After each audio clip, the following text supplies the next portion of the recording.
अनसुने किस्से के इन पलटते हुए पन्नों में चलते हैं उस दौर में जब 1994 में ऐसा विवादित गाना आया कि इंडस्ट्री के बड़े बड़े सेलिब्रिटी की खूब बदनामी हुई। वैसे देखा जाए तो भोजपुरी सिनेमा तो पहले ही अपने कंटेंट और गानों के बोल्ड सीन्स के चलते निशाने पर रहा है, लेकिन बॉलीवुड में भी कई टाइटल के गाने ऐसे हैं जिसकी वजह से कई इस इंडस्ट्री के लोगों को विवादों का सामना करना पड़ा है। ऐसा ही एक विवाद जूही चावला और अनिल कपूर की फिल्म के गाने पर हुआ था, जो कि एक डबल मीनिंग सॉन्ग था। भारतीय सिनेमा में जहां एक और कई गाने मन को मंत्रमुग्ध कर देते हैं और दिल की गहराई को छू जाते हैं, तो वहीं कुछ गाने ऐसे भी हैं जो बहुत ही वल्गर होते हैं, जिन्हें देखना तो दूर सुनना भी अजीब लगता है। वहीं कुछ गानों के बोल्ड सीन्स की वजह से भी विवादों में रहते हैं।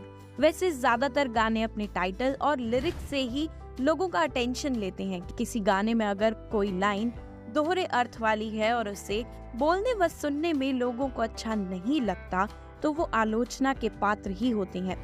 भोजपुरी म्यूजिक इंडस्ट्री पहले से ही ऐसे वल्गर गानों को लेकर बदनाम है, लेकिन बॉलीवुड में भी ऐसे कई गाने सुनने में आए जो डबल मीनिंग थे। आज की इस वीडियो में हम एक ऐसे ही हिंदी गाने के बारे में बात करने वाले हैं जिसे जूही चावला और अनिल कपूर पर फिल्माया गया था। दरअसल यहाँ हम हिंदी फिल्म अंदाज के एक विवादित टाइटल गाने को लेकर बात कर रहे हैं, जो साल 1994 में आया था। उस गाने का टाइटल तेरा आशिक खड़ा है था और इस पर लोगों ने कड़ी आपत्ति जताई थी। फिल्म के इस गाने पर CBFC के प्रेसिडेंट रहे पहलाज निहलानी का नाम भी विवादों में घसीटा गया था। उनके द्वारा निर्मित 1994 की हिंदी फिल्म के एक गाने को उनके आलोचकों द्वारा व्यंग्यात्मक रूप से याद किया गया है। फिल्म के गाने पर काफी हंगामा हुआ था और बाद में विवाद के बाद इसे आखिरकार फिल्म से हटा दिया गया था।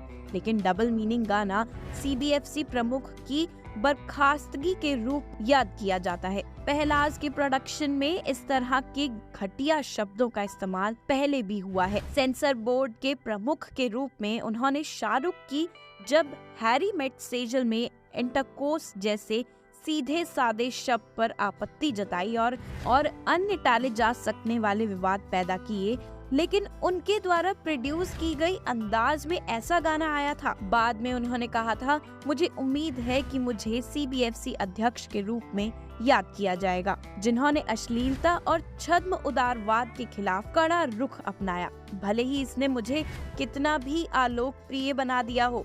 फिल्म के विवादित गाने को लेकर अनिल कपूर ने कई मौकों पर खुद को निर्दोष बताते हुए कहा कि उन्हें पता ही नहीं था कि खड़ा है एक द्व्यर्थी गाना है, हमें आप पर विश्वास है। वहीं निहलानी भी अपना बचाव कर ये कहते हैं कि सबसे पहले मैंने अंदाज का निर्देशन नहीं किया, मैं निर्माता हूँ। इसका निर्देशन डेविड धवन ने किया था। उस वक्त चला था डेविड के घटिया गानों का। सरकाई लोग खटिया के बाद भी कुछ गाने आए हैं।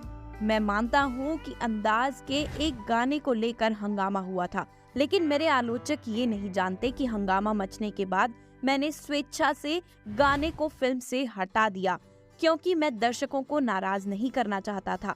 निहलानी ने अश्लीलता के आरोपों पर खुद को निर्दोष बताते हुए कहा, इसका उद्देश्य कभी भी अश्लीलता नहीं था। ये नागिन के हेमंत कुमार रचित साउंड ट्रैक के गीत पर द्वार खड़ा एक जोगी से प्रेरित था। मैं दोहरा रहा हूँ कि गाने को सेंसर बोर्ड ने मंजूरी दे दी थी। विवाद होने के बाद CBFC के तत्कालीन अध्यक्ष शक्ति सामंत ने गाना देखा और फिर उसे रहने दिया। आखिरकार वो शत्रु जी की पत्नी पूनम भाभी ही थी, जिन्होंने मुझे समझाया कि जनता को नाराज करने का कोई मतलब नहीं है। तभी मैंने इसे फिल्म से हटा लिया। लेकिन जब हमने फिल्म की शूटिंग की थी तो गाने में कोई अश्लीलता नहीं थी, कोई दोहरा अर्थ नहीं था। तो ये थी फिल्म अंदाज के गाने से जुड़ा किस्सा। ऐसे और भी किस्सों को सुनने के लिए अभी सब्सक्राइब करिए हमारे चैनल अनसुने किस्से को।